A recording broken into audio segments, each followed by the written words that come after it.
And hello and welcome to Ron Whitlock Report. We're at the Texas Capitol today visiting with Raphael Anchia. He's a state representative from the Dallas area. And we're talking to him today in particular because he's chairman of the International Trade and Intergovernmental Affairs Committee. Welcome to our program. Thank you for having me. Thank you for letting us come into your offices and hosting us here at the state Capitol today, State Representative. Now, in an era of Trump, as we're going into now, what do you anticipate and envision that President Trump needs to understand about our relationship trade-wise with our biggest trading partner, Mexico, and also in particular what he needs to know in trying to tweak and do something, renegotiate NAFTA? Well, it's troublesome when you hear language like that from the Commander-in-Chief, someone who wants to tear up NAFTA, as he put it at one point. The trilateral relationship between Canada, the U.S., and Mexico is among the most mature and beneficial relationships in the world. Mexico, as you correctly point out, is our number one trading partner. That would be put in jeopardy, I think, if we went back to a protectionist or tariff-based system with respect to Mexico. It certainly hurt Texas. Texas has been a net winner. Before NAFTA, the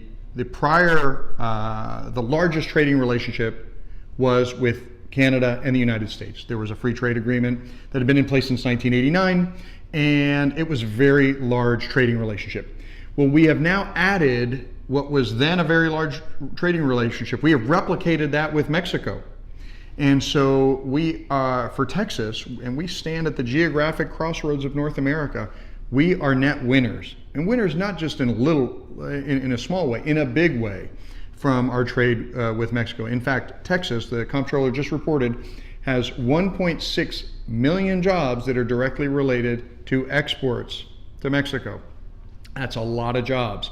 So what we'd want President-elect Trump to understand is how critical the bilateral relationship between... And by now, this program's airing, he's president. He's already president at this point. So what we want President Trump to understand is how intertwined our economies are. Between Texas and Mexico. He has spent a lot of time focusing on illegal immigration, but we need for him to understand that while maybe 250,000 people cross on an unauthorized basis every year, 80,450,000 people cross on an authorized basis every year. These are people who live and work in the other country. These are people who are executives in the Maquiladora program. That provides component parts to a lot of our finished products. These are people who walk across the border on a daily basis to work legally either in the U.S. or Mexico. And it's stimulative to the border economy on both sides. We also have and are at the cusp of an energy revolution. Mexico has what is called the Burgos Basin. It is an extension of the Eagle Ford. The geologic formations don't stop at the border. And Texas has the highest and best technology to exploit the oil and gas basins in Mexico. They're going to need Texas products. They're going to need Texas technology. They're going to need Texas workers to go down into Mexico and do some of this work. Right now exploding because energy reform just came about in Mexico, both on land and in the Gulf of Mexico. That's exactly right. President Peña Nieto, the first thing he did out of the gate during his what they call the sexenio, his 6 years, was to do energy reform. So there is this great opportunity, once oil and gas prices come up, for us to be even more closely intertwined between both countries. I think it is a positive that Rick Perry, our energy secretary, former governor, understands the symbiosis that we have with Mexico and the energy potential on both sides of the border. So when we're thinking about North America, there really is an opportunity for a North American energy independence if we do this correctly.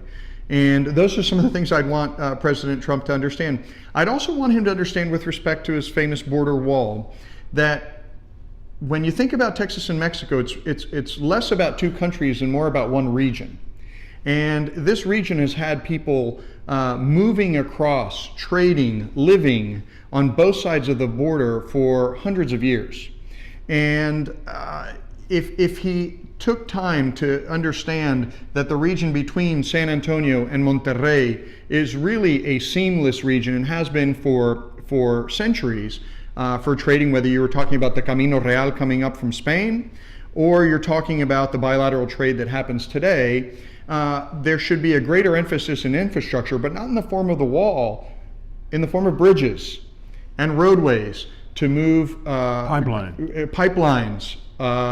AC/DC connectivity lines for the export and transmission of energy. Those are the opportunities. So what I try to do for my perch as chairman of the International Trade Committee is raise consciousness in the body that Mexico is our partner and that Mexico is not a challenge, it's an opportunity. That we need to have a bilateral structure to work through the challenges that we have together, but in the end the opportunity is immense. And we really need each other as a state and a country. As NAFTA has evolved, President Obama, and Senator Obama, told me during my question when he was running in the state of Texas that to keep the immigration from being such a problem from Mexico to the United States, if he elected president, now 8 years later, that in fact has happened, because what he told me at the time, 8 years ago, was, I want to create a situation where there will be such an economy in Mexico that they will no longer want to come to the United States, and that in fact is happening because we've got more of a net migration out of the United States and Mexico than the other way. There's no doubt about it, and in fact we are at net zero migration, as you correctly point out, from Mexico. During the first couple of quarters this year, other than Mexicans crossing into the United States, and most notably Cubans, ironically, coming into the United States from Mexico, have outnumbered Mexicans on a net basis. And so you see wealth being created in Mexico, you see additional industry being created there, and that helps us. In fact, our immigration policy operates in a perverse way in that it keeps people, it almost traps them into the United States, rather than allowing them to come back and forth more freely. Now, if we had a safe and legal system to allow people to come back and forth freely, I think you'd see a lot more free movement of workers to match willing workers with willing employers in a system to where when the economy's white hot and we need workers, the program opens up. But when we're in a bare economy and we don't need workers, the program contracts. You and I could probably figure this out in a short period of time. And I think the private sector should be able to do that too. And the market, President Trump coming out of the private sector, he could get that quickly. The market does it today, right? Mm-hmm. What we see today with unauthorized immigration is the market working.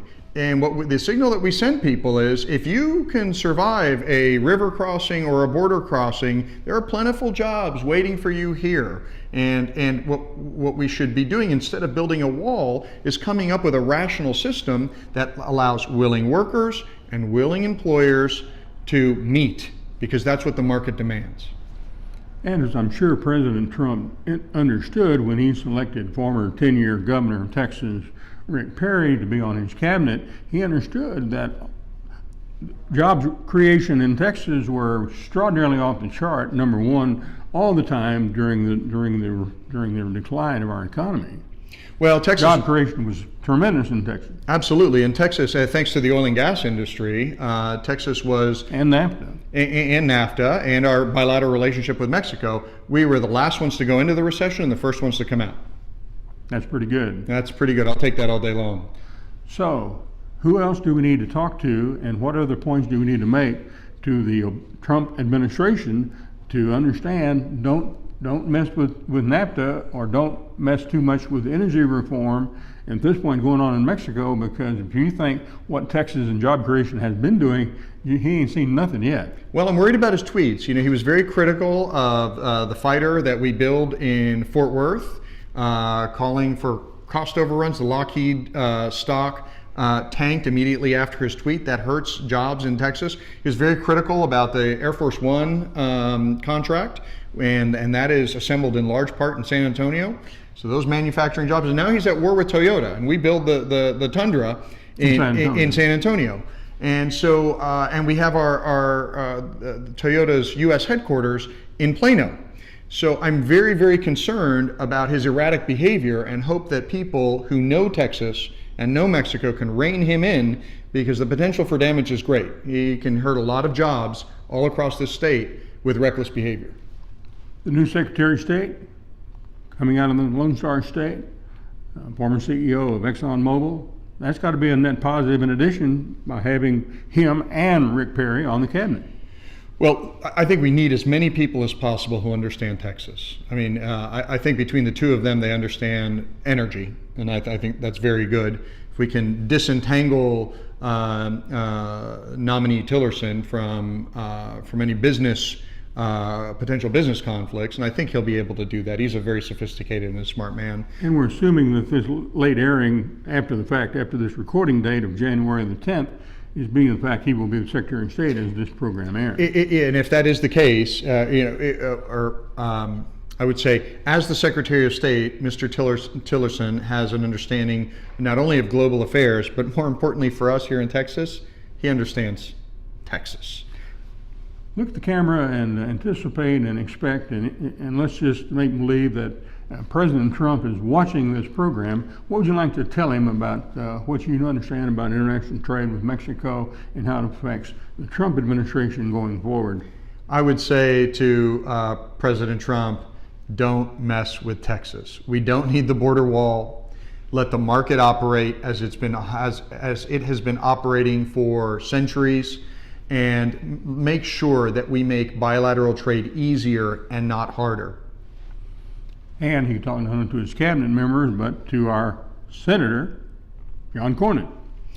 Well, I think Senator Cornyn understands the border perfectly, and I was very pleased to see him team up with Congressman Cuellar on an appropriations rider that created a system to build out more border infrastructure. I think that the Democrats and Republicans together from Texas understand the importance of the border to our shared destinies in both Mexico and Texas. Representative Anchia, Chairman of the International Trade and Government Relations Committee, thank you for being on the program.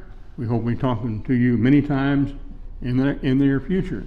Thank you for watching us. For more information, go to ronwhitlock.com 24/7, and you can watch it anytime you want to. If you want to give us feedback, go to ronwhitlockreport.com and click the feedback button, and you'll talk directly to us. We appreciate your watching. Till next time, adios.